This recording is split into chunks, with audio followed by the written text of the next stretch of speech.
Welcome to another Gaz Right video, and this is the Uyuni Bolivia Salt Flats guide covering everything that you need to know. We've just done the 3-day 2-night trip, and it is the single greatest thing I've done in my entire life. Day one especially was absolutely sensational. So I'd say there were 99% of the things unbelievable, lots of positives. There are a few slight negatives, things that I would probably miss off, and there's a few things that are good to know before you go there. So if you do find it useful, please do hit the subscribe button. We're en route to 3K subs, and let's get straight into it. So logistics and things to know. So a lot of people think Bolivian Salt Flats, let's fly to Bolivia. The easiest place to get to is La Paz. The Uyuni Salt Flats are right down in the south on the border with Chile. So you can either go from the Chile side, so like the Atacama desert side, which makes the trip 4 days, or do what me and Em did, where you travel from La Paz to Uyuni. Two options on here. You can either do the overnight bus, which was about 21 pounds, takes about 12-13 hours, or what me and Em did, the bougie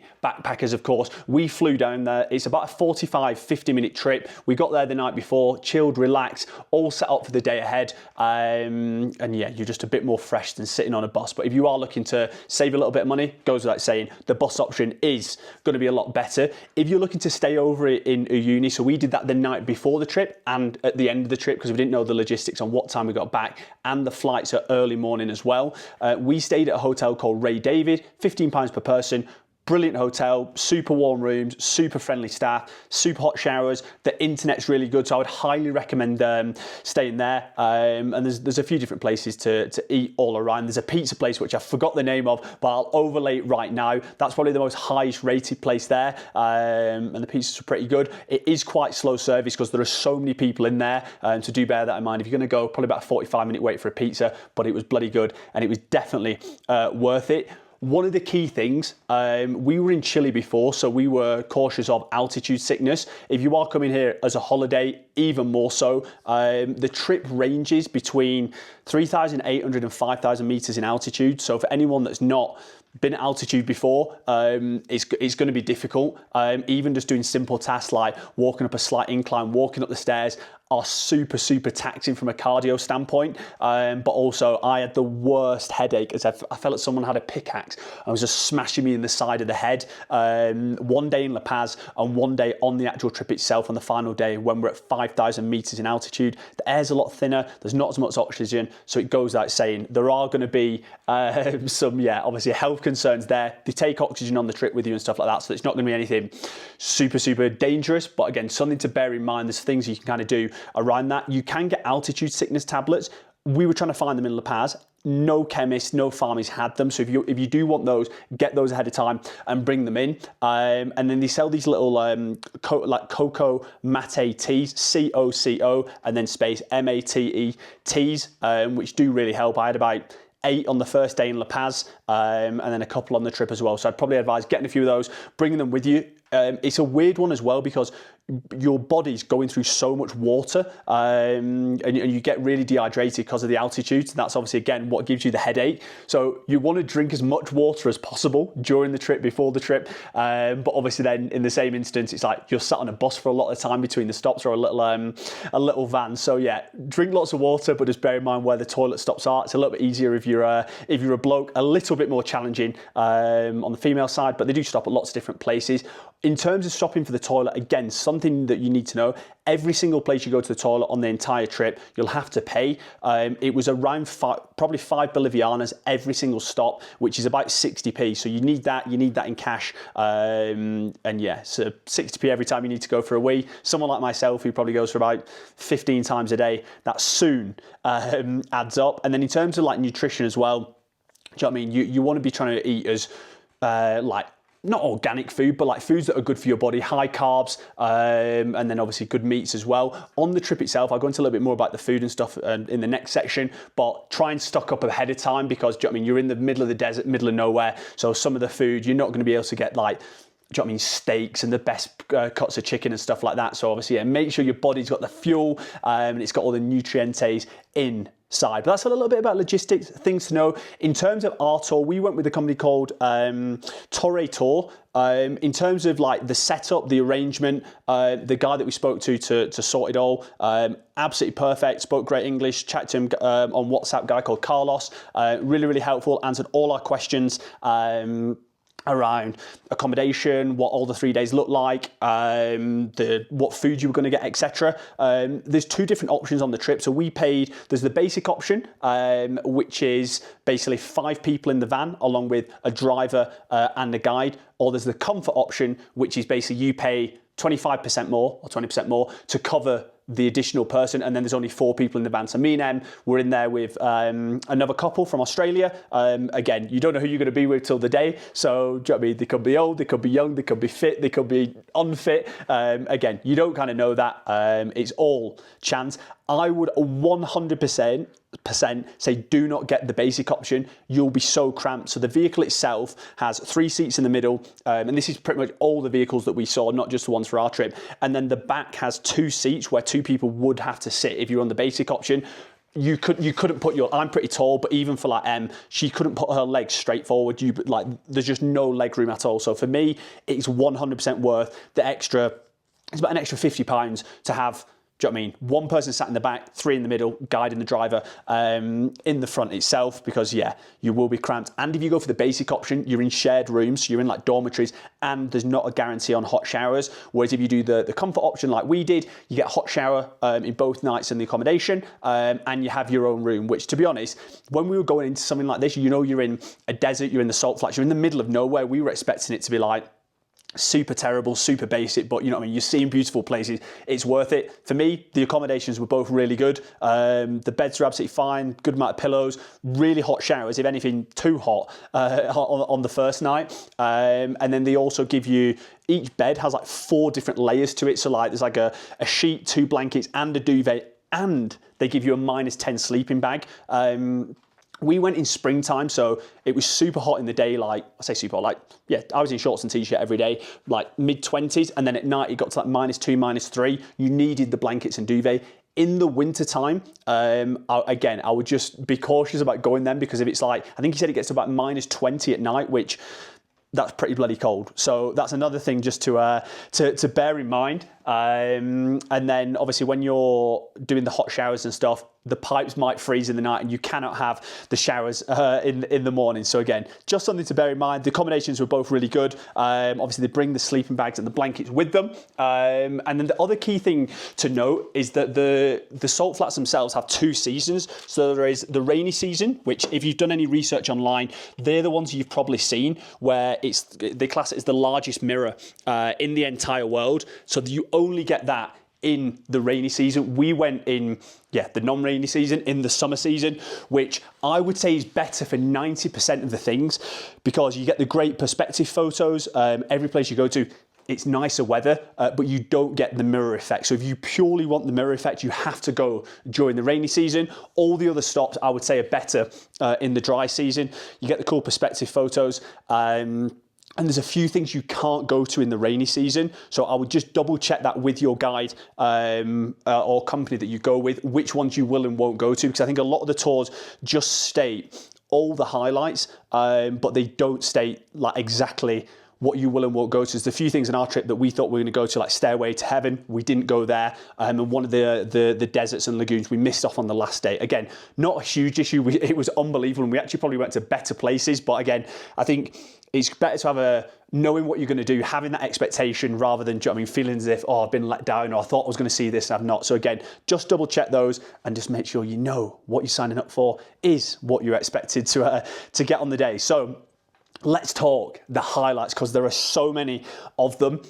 We did 3 full days. I would say if you're only going to do 1 day, you push for time or short on budget, just do day 1 of our trips. If you go back, I've got 3 day vlogs on every single thing we did on each of the days. Day 1 was unbelievable, the single greatest day of my entire life. That's because we went to the Uyuni Salt Flats, which you cannot compare them to anything at all. I think there's one slight resemblance that I kind of said it's similar-ish to Iceland, but it's kind of if you combine like Iceland and Mars or something unworldly. So it's absolutely unbelievable. The single greatest thing I've seen.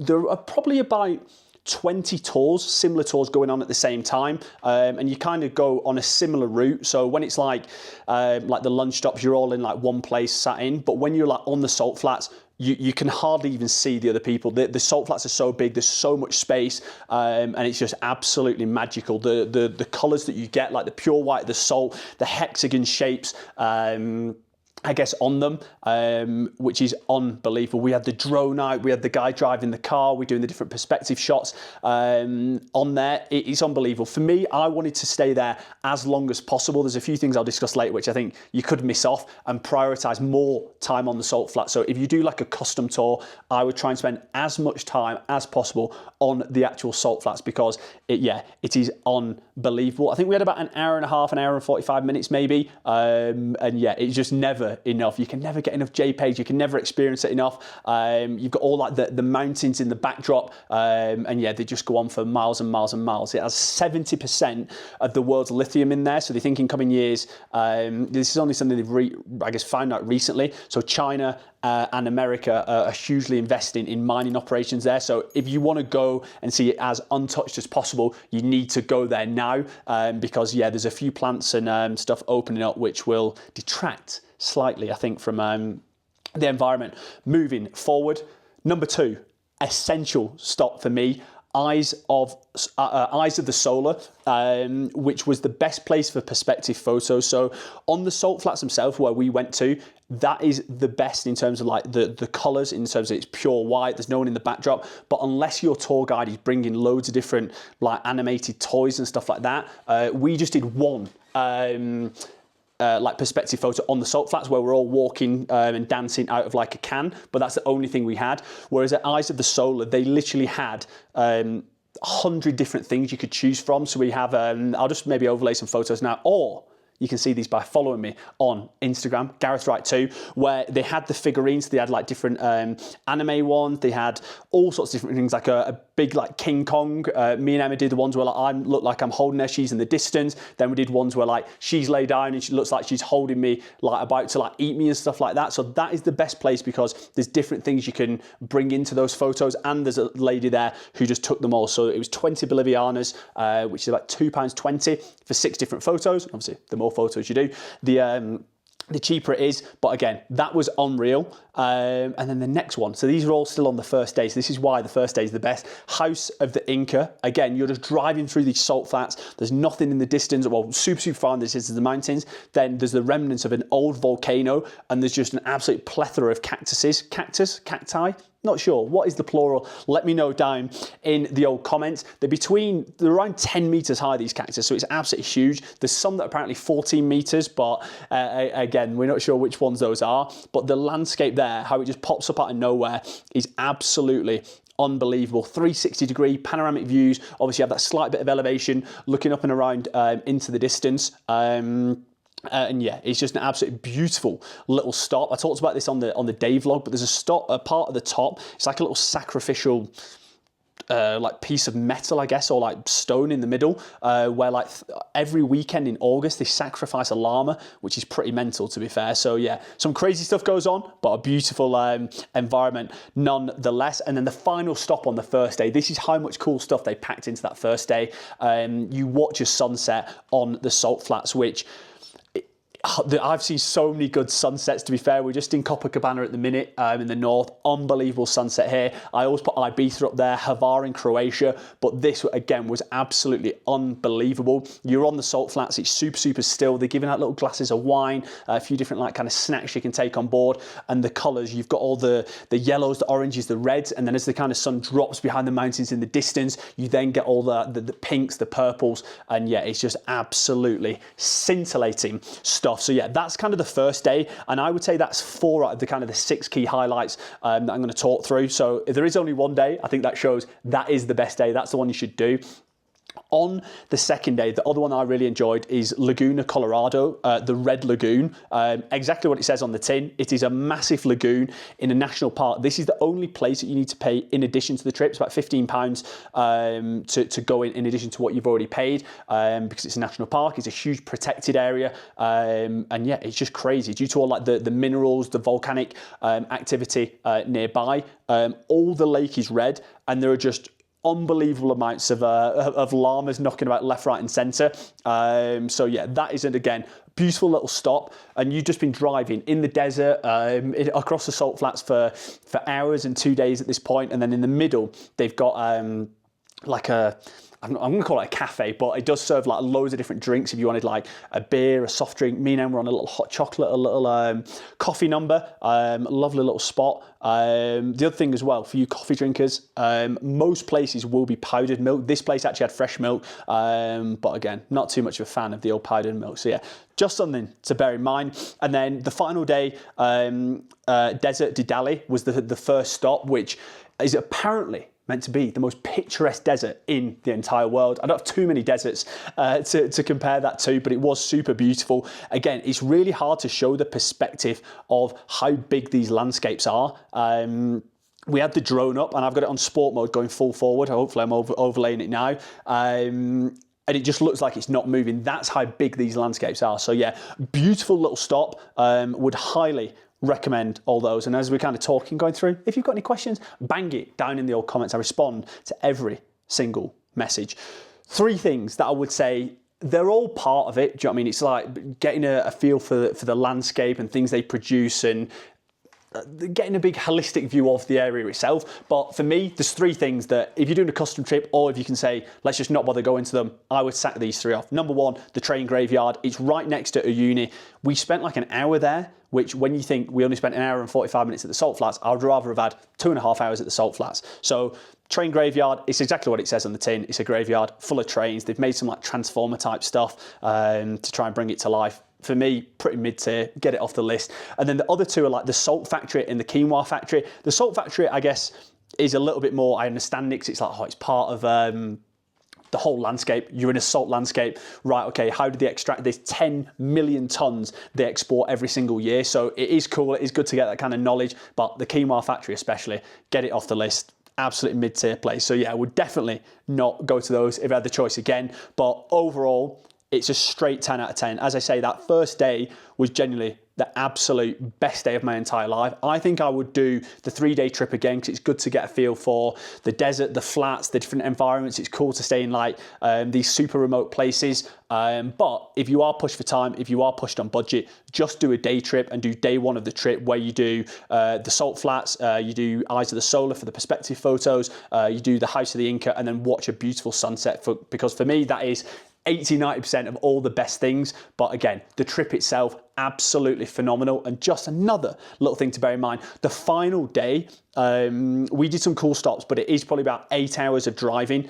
So again, if you do that basic option, there's 2 people cooked up in the back, and you're sat like this and you can't move your legs. Yeah, I think for me, it is definitely worth the extra for a little bit more leg room and space itself. So yeah, and again, just to reiterate on the sleeping stuff, you know what I mean? We're the bougie backpackers. We've not stayed in too many hostels and stuff like that. But do you know what I mean? After you've done 10, 12 hours sat in a van all day, I'm not sure if I'd want to be 1, sleeping in a room with 5 other people, and 2, not having a hot shower. The second day especially, you're in the deserts, all different deserts, the Atacama desert, all the other different places, different salt flats. You're absolutely filthy. All your clothes are like covered in like dust and slight bits of mud and stuff. So for me, the 50 quid, it's absolutely priceless. When you have a nice hot shower, get refreshed at the end of the day before you get into the mixer, have some dinner and chill out. And on the topic of dinner, food, all your food, drink, accommodation is included in that £200 price tag. We took some bottled water with us because when we did a